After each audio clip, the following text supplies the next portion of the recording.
السلام عليكم ورحمة الله وبركاته. அத்தா இப்னு யஸார் ரஹ்மத்துல்லாஹி அலைஹி அவர்கள் அப்துல்லாஹ் இப்னு அம்ர் இப்னு ஆஸ் ரலியல்லாஹு தஆலா அன்ஹு அவங்கள்ட்ட ஒரு நாள் கேட்டாங்க, அக்பிர்னி அன் சிஃபத்தி ரசூலில்லாஹி ஸல்லல்லாஹு அலைஹி வஸல்லம் ஃபி தௌராத். தௌராத்தில் பெருமானார் ஸல்லல்லாஹு அலைஹி வஸல்லம் அவர்களின் தன்மைகள் குணங்களை குறித்து என்ன சொல்லப்பட்டிருக்குது என்பதை எனக்கு நீங்கள் சொல்லுங்க அப்படின்னு கேட்டாங்க.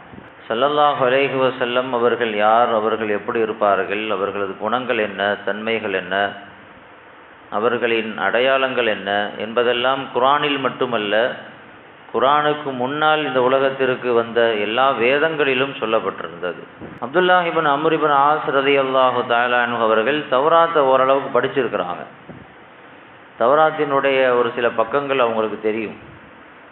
அதனால் கேட்டாங்க, தௌராத்தை நீங்கள் படிச்சிருக்கிறீங்களா, அங்கே பெருமானாரை பற்றி என்ன சொல்லப்பட்டிருக்குது, பெருமானாரின் குணங்களை பற்றி ஏதாவது சொல்லப்பட்டிருக்குதா அப்படின்னு கேட்டாங்க. இப்போ அப்துல்லாஹ் இப்னு அம்ர் இப்னு ஆஸ் ரலியல்லாஹு தஆலா அன்ஹு சொன்னார்கள், வல்லாஹி இன்னஹு லமௌசூஃபுன் ஃபித் தௌராத் பிபாதி சிஃபத்திஹி ஃபில் குர்ஆன். சத்தியமாக சொல்கிறேன், குர்ஆனில் பெருமானாருடைய தன்மைகள் என்று சொல்லப்பட்டிருக்கக்கூடிய சில தன்மைகள் தௌராத்திலும் சொல்லப்பட்டிருக்குது. குர்ஆனில் பெருமானாருடைய குணங்கள் எது அப்படின்னு சொல்லி குர்ஆனில் சொல்லப்பட்டிருக்கா இல்லையா, அந்த மாதிரி தௌராத்திலும் பெருமானாரை பற்றி சொல்லப்பட்டிருக்கு. யா அய்யுஹன் நபி இன்னா அர்சல்னாக ஷாஹிதம் வ முபஷ்ஷிரம் வ நதீரா. நபியே, உங்களை நாம் சாட்சி சொல்லக்கூடியவராக, நற்செய்தி சொல்லக்கூடியவராக உங்களை அனுப்பியிருக்கிறோம் அப்படின்னு சொல்கிறான். இதெல்லாம் தௌராத்திலையும் இருக்குது. தௌராத்தில் பெருமானாரை பற்றி வருது, அவர்கள் கடுகடுப்பாக பேசக்கூடியவர் அல்ல, கடின உள்ளம் கொண்டவர் அல்ல. இது குர்ஆன்லையும் இருக்குது, தௌராத்தில் இருப்பதாக அவர்கள் குறிப்பிடுகிறார்கள். வலா எதுஃபௌ பி செய்யாதி அஸ்ஸையா. அவங்களுக்கு ஏதாவது தீங்கு செஞ்சால் திருப்பி அவங்க தீங்கு செய்ய மாட்டாங்க, மாறாக பெருந்தன்மையோடு மன்னித்து விட்டு விடுவார்கள். தௌராத்தில் இருக்குது. அப்படியே சொல்லிக்கிட்டே வரும்பொழுது ஒரு செய்தியை சொன்னாங்க, வலா சஹாபின் ஃபில் அஸ்வாக். பெருமானார் ஸல்லல்லாஹு அலைஹி வஸல்லம் எப்படிப்பட்டவர்கள், அவருடைய குணம் என்ன அப்படின்னா, ரோட்டில் நின்று கத்தக்கூடியவர்களாக அவர்கள் இருக்க மாட்டார்கள், கடை வீதிகளில் சப்தமிட்டு பேசக்கூடியவராக பெருமானார் ஸல்லல்லாஹு அலைஹி வஸல்லம் அவர்கள் இருக்க மாட்டார்கள் என்று பெருமானாரை பற்றி தௌராத்தில் சொல்லப்பட்டிருப்பதாக அப்துல்லாஹ் இப்னு அம்ர் இப்னு ஆஸ் ரலியல்லாஹு தஆலா அன்ஹு சொல்கிறார்கள். பெருமானாருடைய பண்பு ரொம்ப மெதுவாக தான் பேசுவாங்க, அமைதியாக தான் பேசுவாங்க. அவருடைய சப்தம் ரொம்ப அதிகமாக இருக்காது. குறிப்பாக பொது வெளிகளில், கடை வீதிகளில், மக்கள் கூடக்கூடிய இடங்களில் அவருடைய சப்தம் அதிகமாக வரவே வராது. பொது வெளியில், கடை வீதியில் சப்தமிடுறது, கூச்சல் போடுறது, இது ஒழுக்கமானவர்களின் பண்பு அல்ல, அது நாகரீகம் அல்ல. நாகரீகம் இருக்கக்கூடியவர்கள் அப்படி செய்ய மாட்டாங்க. ரோட்டில் கத்துறாங்களா இல்லையா, சண்டை போடுறாங்களா இல்லையா, நிறைய பார்க்குறோம்ல. ரோட்டில் ரெண்டு பேரும் பேசிக்குவாங்க, சண்டை போட்டுக்குவாங்க, குடும்ப விவகாரங்கள், அவங்களுக்கு தனிப்பட்ட விஷயங்கள் ரோட்டில் வச்சு பேசுவாங்க. நீ அப்படி, நீ அப்படியா, இப்படி அப்படின்னு சொல்லி இவர் சொல்லுவார், ஏன் நீ மட்டும் என்ன சுத்தமா அப்படின்னு அவர் பேசுவார். ஊரே நின்று வேடிக்கை பார்க்கும், ஊரே அவங்கள பார்த்து சிரிக்கும். அதெல்லாம் அவங்கள பெருசுப்படுத்தாமல் அவங்க பாட்டுக்கு ரோட்டில் நின்று கத்துவாங்க. ரோட்டில் நின்று சப்தமிடுதல், கூச்சல் போடுதல், இது நாகரீகம் அல்ல, நாகரீகமான செயல் என்று இஸ்லாம் நமக்கு சொல்லித் தருகிறது. இப்படி பொதுவாகவே சப்தமிட்டு பேசுறது, ரொம்ப அதிகமாக தேவையில்லாமல் சத்தம் போடுறது, அது கழுதையினுடைய சப்தத்திற்கு சமமானது என்று அல்லாஹ் குர்ஆனில் ஒப்பீடு செய்கிறான். லுக்மான் அலைஹிஸ்ஸலாத்து வஸ்ஸலாம் அன்னவர்கள் தன்னுடைய மகனுக்கு செய்த உபதேசங்கள் நிறைய குர்ஆனில் வந்திருக்குது. அதில் இப்படி சொன்னாங்க, வக்ஸிது ஃபீ மஷீக். நீ நடக்கும் பொழுது சாதாரணமாக நட, ரொம்ப வேகமாகவும் நடக்க வேண்டாம், ரொம்ப சோம்பேறித்தனமாகவும் நடக்க வேண்டாம், நடுநிலையாக நீ நட. வகுதுல் மின் சௌத்திக். பேசும் பொழுது சப்தத்தை நீ குறைச்சிக்கோ, ரொம்ப சப்தம் போட்டு பேசக்கூடாது அப்படின்னு சொல்லிட்டு அடுத்து அல்லாஹ் சொல்கிறான், இன்ன அன்கரல் அஸ்வாதி லசௌத்துல் ஹமீர். சப்தத்திலேயே ஆக ரொம்ப விகாரமான சப்தம், ரொம்ப மோசமான சப்தம் எதுன்னா கழுதையினுடைய சப்தம் அப்படிங்கிறான்.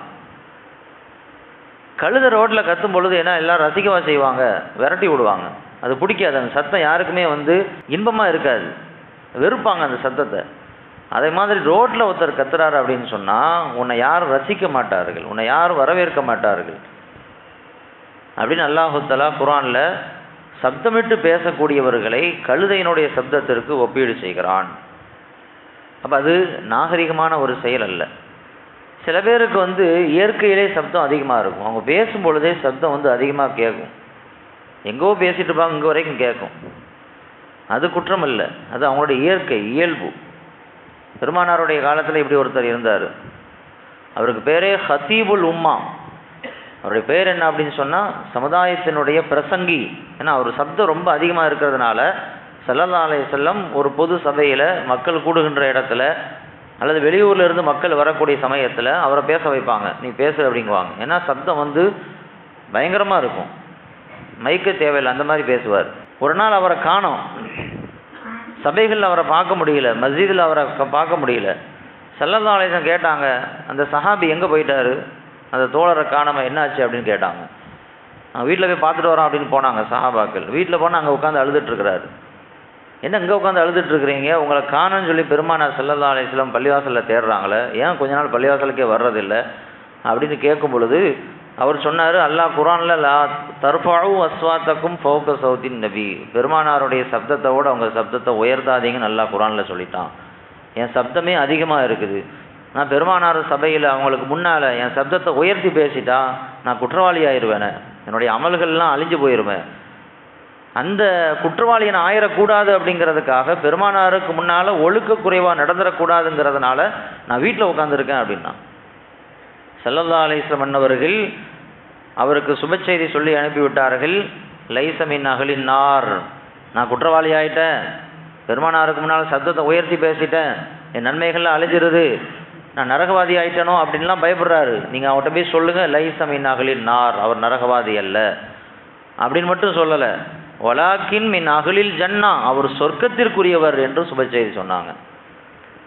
இயற்கையிலேயே சப்தம் அதிகமாக இருக்கிறது அது தப்பல்ல. சில பேர் ரோட்டில் நின்று என்ன அநாகரிகமாக கத்துவாங்க. இது இஸ்லாம் வரவேற்கக்கூடிய விஷயம் அல்ல. இஸ்லாம் இதை கண்டிக்குது, இப்படி செய்யக்கூடாதுன்னு சொல்லுது. பொதுவாகவே சில நபர்களுக்கு முன்னால் சப்தமிட்டு பேசக்கூடாது. அது பொது வெளின்னு இல்லை, எங்கே இருந்தாலும் சில நபர்களுக்கு முன்னால் சப்தத்தை அடக்கி தான் பேசணும்னு சொல்லுது. பெரியவங்களுக்கு முன்னால் சப்தத்தை உயர்த்தி பேசக்கூடாது, பெற்றவங்களுக்கு முன்னால் சப்தத்தை அதிகமாக பேசக்கூடாது, கல்வியாளர்களுக்கு முன்னால் சப்தத்தை உயர்த்தக்கூடாது, நமக்கு கல்வி போதித்த உஸ்தாத்மார்களுக்கு முன்னால் சப்தத்தை உயர்த்தி பேசக்கூடாது. அது அவர்களுக்கு நாம் தரக்கூடிய மரியாதை அல்ல. முஹம்மது இப்னு சீரின் ரஹ்மத்துல்லாஹி அலைஹி அவர்களுக்கு ஒரு வயசான பெற்றவங்க இருந்தாங்க, தாயார். அவங்க பக்கத்தில் நின்று பேசுகிறதா இருந்தால் அவங்க வாய்ஸை விளங்காதான், அவங்க என்ன பேசுகிறாங்கன்னே விளங்காதான். புதுசாக பார்க்கக்கூடியவங்க இவங்களுக்கு பேச்சு வராது போல தெரியுது, ஏதோ உடம்பு சரியில்லை அப்படின்ட்டு விளங்கிக்குவாங்களாம். ஆனால் நல்லா பேசக்கூடியவர் தான். ஏன்னா பெற்றவர்களுக்கு முன்னால் சப்தத்தை உயர்த்தி பேசுறது அது ஒழுக்க குறைவு என்பதனால் தன்னுடைய பெற்றவங்களுக்கு முன்னால் சப்தத்தை உயர்த்த மாட்டாங்க என்று வருது. பெற்றவங்களுக்கு முன்னால் சப்தத்தை உயர்த்தி பேசக்கூடாது, அது அவங்களுக்குடைய மரியாதை அல்ல. பெரியவர்களுக்கு முன்னால் சப்தத்தை உயர்த்தக்கூடாது, பெருமானாருக்கு முன்னால் அவங்க சப்தத்தை உயர்த்தாதீங்க. வசனம் இறங்கிய பிறகு பெருமானார் சபையில் சப்தமே வராதான். உமர் இப்னு கத்தாபினுடைய சப்தம் பேசும்பொழுது காதுக்கு காது, இந்த ரகசியம் பேசுவாங்கள்ல காதில், அந்த மாதிரி பேசுவாங்களாம்.